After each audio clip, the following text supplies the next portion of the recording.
Assalamualaikum everyone. Welcome back again with another video. This is Mamun and I'm an English trainer. Today I'm going to talk about one advanced structure. It sounds like on behalf of and in behalf of. What the meaning is on behalf of and in behalf of? You must have to know about that. Let's get started and have a look. তো আজকে শিখতে যাচ্ছি যে on behalf of এবং in behalf of এই যে advance structure এটা আমরা কোথাও ব্যবহার করে থাকি। আমরা অনেক সময় বলে থাকি যে আমার ভাইয়ের পক্ষ থেকে আমি মাপ চাই, আমি আমার কর্মচারীর পক্ষ থেকে এই চিঠিটা লিখছি, তারপরে আমি আমার বাবার পক্ষ থেকে তাদেরকে ধন্যবাদ জানাই, আমি আমার টিমের পক্ষ থেকে তোমাদের সবাইকে ধন্যবাদ জানাই। তো এরকম করে কিন্তু আমরা আমাদের ডেইলি কনভারসেশন করার সময় এই ধরনের কথাগুলো বলে থাকি, তাই না? তো আগে জেনে নিই যে অন বিহাফ অফ এটা অর্থ কী। অন বিহাফ অফ এটা অর্থ হচ্ছে তরফ থেকে অথবা পক্ষ থেকে। আবারও বলছি, অন বিহাফ অফ এটার অর্থ হচ্ছে পক্ষ থেকে অথবা তরফ থেকে। প্রথমে আপনি স্ট্রাকচারটা বানাবেন হচ্ছে প্রথমে যে কোনো একটা sentence plus on behalf of plus you, him, us, them, her, me, ঠিক আছে? এরকম করে আপনি অবজেক্ট লাগিয়ে দিতে পারেন, কোনো সমস্যা নেই। তো চলুন কয়েকটা উদাহরণ নেওয়া যাক, তো বিষয়টা অনেক বুঝতে পারবেন ক্লিয়ারলি। প্রথম হচ্ছে I want to say something on behalf of my team. আমি কিছু বলতে চাই আমার টিমের পক্ষ থেকে বা তরফ থেকে। আর বলতে পারেন I would like to thank you on behalf of my employees.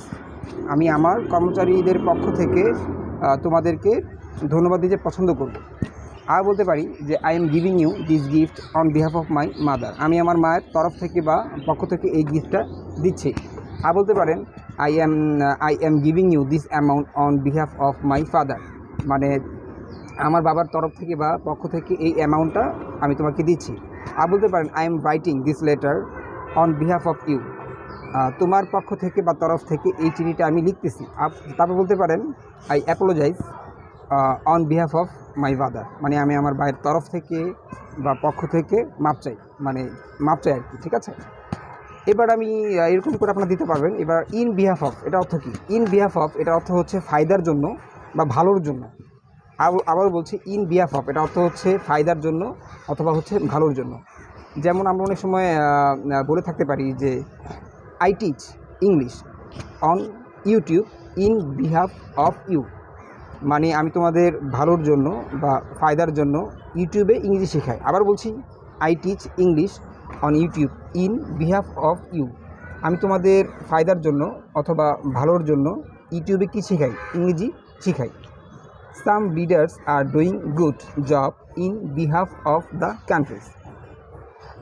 এই দেশের ভালোর জন্য বা ফায়দার জন্য, এই দেশের ভালোর জন্য বা ফায়দার জন্য কিছু নেতারা ভালো কাজ করছে।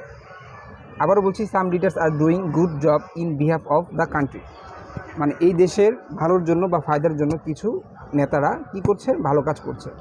আবার বলতে পারেন we should donate money in behalf of the orphans. মানে এতিমদের ভালোর জন্য বা ফায়দার জন্য আমাদের টাকা দান করা উচিত। তো এভাবে করেই আপনারা দেখা গিয়েছে এই ধরনের on behalf of, in behalf of এগুলো ব্যবহার করে থাকবেন। আশা করছি ভিডিওটা দেখার পরে বুঝতে পেরেছেন কিভাবে এই ধরনের অ্যাডভান্স স্ট্রাকচার ব্যবহার করা যায়। সো আজকের জন্য এই পর্যন্তই। No more late, take care, have fun and আসসালামু আলাইকুম।